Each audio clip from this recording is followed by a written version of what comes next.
ಇವತ್ತು ನಮ್ಮ ಹೊಸ ಸರ್ಕಾರ ಮತ್ತೊಂದು ಹೆಜ್ಜೆಯನ್ನ ಜನರ ಸೇವೆಯನ್ನು ಮಾಡೋದರಲ್ಲಿ ಮಾನ್ಯ ಮುಖ್ಯಮಂತ್ರಿಗಳ ನೇತೃತ್ವದಲ್ಲಿ ಇಡ್ತಾ ಇದ್ದೇವೆ. ತಮಗೆಲ್ಲ ಗೊತ್ತಿದ್ದಾಗೆ ಇವತ್ತು ಭಾರತ ಸರ್ಕಾರ ನಮ್ಮಲ್ಲಿ ಏನು SIR ಮಾಡೋದಕ್ಕೆ ಪ್ರಾರಂಭ ಮಾಡಿದ್ದಾರೆ. ಅದಕ್ಕೆ ಒಂದು ರೀತಿಯಲ್ಲಿ ಸಹಾಯವಾಗಿ ಆಗೋದಕ್ಕೆ ಅವರು ಕೊಟ್ಟಿರ್ತಕ್ಕಂಥ ನಿಯಮಗಳಲ್ಲಿ ಯಾರು ಶಾಶ್ವತವಾಗಿ ನಿವಾಸಿಗಳಾಗಿದ್ದಾರೆ ಅನ್ನೋದಕ್ಕೆ ಸರ್ಕಾರದ ವತಿಯಿಂದ ಏನಾದರೂ ಒಂದು ಡಾಕ್ಯುಮೆಂಟ್ ಇರಬೇಕು ಅಂತ ಹೇಳಿ ಅವರು ಕೊಟ್ಟಿರ್ತಕ್ಕಂಥ 11 ಪ್ಯಾರಾಮೀಟರ್ಸ್ಗಳ ಜೊತೆಯಲ್ಲಿ ನಾವು ಇವತ್ತು ಪರ್ಮನೆಂಟ್ ರೆಸಿಡೆನ್ಸ್ ಸರ್ಟಿಫಿಕೇಟ್ ಅಂತ ಹೇಳಿ PRC ಕೊಡಬೇಕು ಅಂತೇಳಿ ಶಾಶ್ವತ ನಿವಾಸ ಪ್ರಮಾಣ ಪತ್ರ ಇದನ್ನ ಕೊಡಬೇಕು ಅಂತ ಹೇಳಿ ಮಾನ್ಯ ಮುಖ್ಯಮಂತ್ರಿಗಳು ತೀರ್ಮಾನ ಮಾಡಿದರು. ಅದರ ಪ್ರಯುಕ್ತ ಇವತ್ತು ಈ ತೀರ್ಮಾನವನ್ನು ನಾವು ತೆಗೆದುಕೊಂಡಿದ್ದೇವೆ. ಇವತ್ತು ಯಾವ ಆಧಾರದ ಮೇಲೆ ಕೊಡಬೇಕು ಅನ್ನೋದನ್ನ ಕೆಲವು ನಿಯಮಗಳನ್ನೆಲ್ಲ ಮಾಡಿಕೊಂಡಿದ್ದೇವೆ. ಅದು ಅವರಿಗೆ ಉದ್ಯೋಗದ ಆಧಾರದ ಮೇಲೆ, ವಿವಾಹದ ಆಧಾರದ ಮೇಲೆ, ಕರ್ನಾಟಕ ರಾಜ್ಯದಲ್ಲಿ ಸತತವಾಗಿ 10 ವರ್ಷಗಳ ಕಾಲ ಸಾಮಾನ್ಯವಾಗಿ ವಾಸ ಮಾಡಿರಬೇಕು ಮತ್ತು ಕರ್ನಾಟಕದಲ್ಲಿ ಜನಿಸಿರ್ತಕ್ಕಂಥ ಅದರ ಆಧಾರದ ಮೇಲೆ ನಾವು ಈ ಒಂದು ಸರ್ಟಿಫಿಕೇಟನ್ನು ಪ್ರಮಾಣ ಪತ್ರವನ್ನು ಕೊಡೋದಕ್ಕೆ ತೀರ್ಮಾನ ಮಾಡಿದ್ದೇವೆ. ಇದರಲ್ಲಿ ನಾವು ಮನೆ ಮನೆಗೆ ತಲುಪಿಸಬೇಕು ಅಂತ ಅವ್ರು ಬರಬೇಕು, ಅರ್ಜಿ ಕೊಡಬೇಕು, ಅದನ್ನು 16 ಕಡೆ ಅದು ಕನ್ಫರ್ಮ್ ಆಗಬೇಕು, ಅವ್ರು ರುಜು ಆಗಬೇಕು, ಇವ್ರು ರುಜು ಆಗಬೇಕು ಅಂತ ಹೇಳಿ ಆ ಕಚೇರಿಯಲ್ಲಿ ಅಲ್ಲಿಂದ ಇಲ್ಲಿಗೆ ಓಡಾಡಿಸೋದು ಬೇಡ, ನಾವೇ ಮನೆ ಮನೆಗೆ ತಲುಪಿಸಬೇಕು ಅಂತ ಹೇಳಿ ಈ ತೀರ್ಮಾನವನ್ನು ಮಾನ್ಯ ಮುಖ್ಯಮಂತ್ರಿಗಳು ಮಾಡಿದ್ದಾರೆ.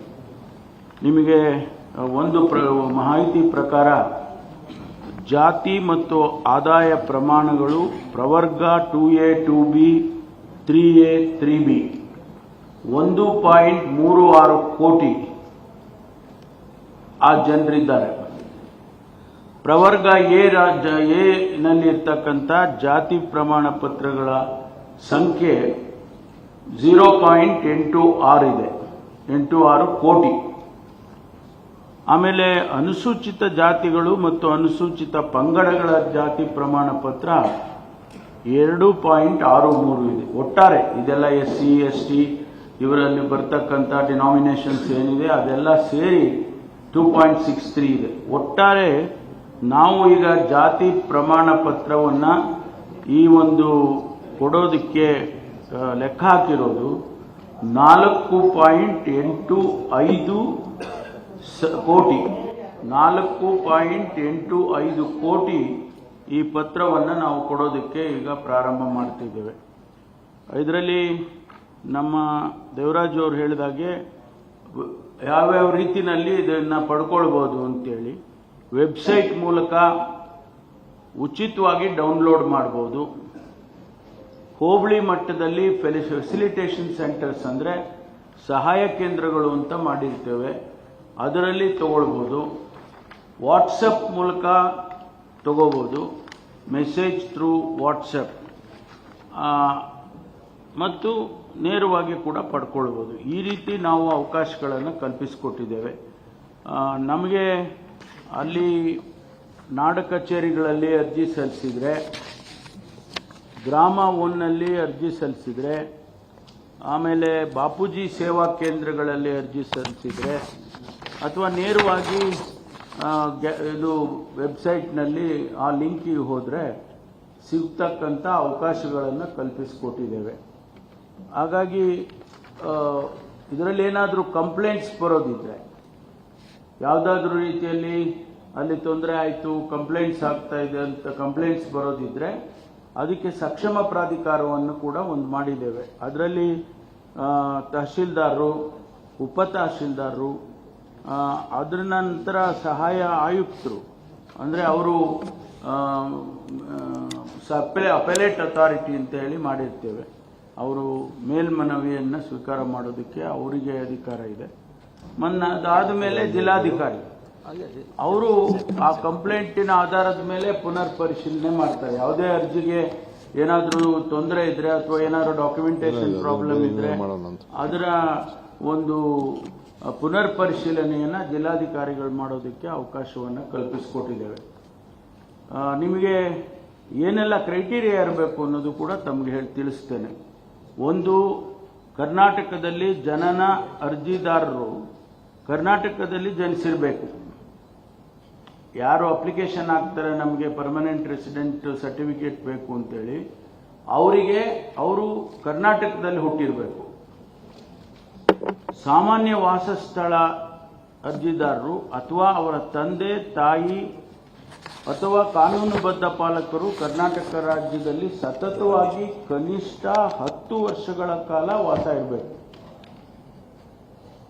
ಶಿಕ್ಷಣ ಅರ್ಜಿದಾರರು ಶಿಕ್ಷಣ ಏನಿರ್ಬೇಕಂದ್ರೆ ಅರ್ಜಿದಾರರು ಕರ್ನಾಟಕದಲ್ಲಿ ಮಾನ್ಯತೆ ಪಡೆದ ಶಿಕ್ಷಣ ಸಂಸ್ಥೆಗಳಲ್ಲಿ ದ್ವಿತೀಯ PUC 12ನೇ ತರಗತಿ ಅಥವಾ ತತ್ಸಮಾನ ಹಂತದವರೆಗೆ ಕನಿಷ್ಠ 10 ಶೈಕ್ಷಣಿಕ ವರ್ಷಗಳ ಕಾಲ ವ್ಯಾಸಂಗ ಮಾಡಿರಬೇಕು.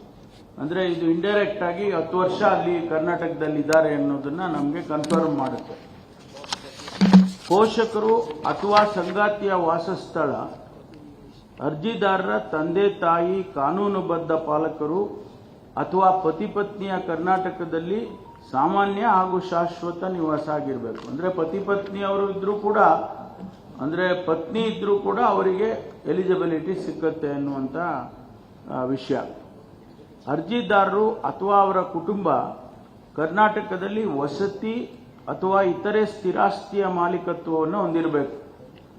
ಮನೆ ಇರ್ಬೋದು, ಮತ್ತೆ ಅಥವಾ ಏನಾದರೂ ಆಸ್ತಿ ಇರ್ಬೋದು, ಅಥವಾ ಕಾನೂನುಬದ್ಧವಾಗಿ ವಾರಸುದಾರರಿಗೆ ಆಗಿರಬೇಕು ಅಥವಾ ಬಳಸ್ತಾ ಇರಬೇಕು, ಆ ಮನೆಯನ್ನು ಉಪಯೋಗ ಮಾಡ್ತಿರ್ಬೇಕು.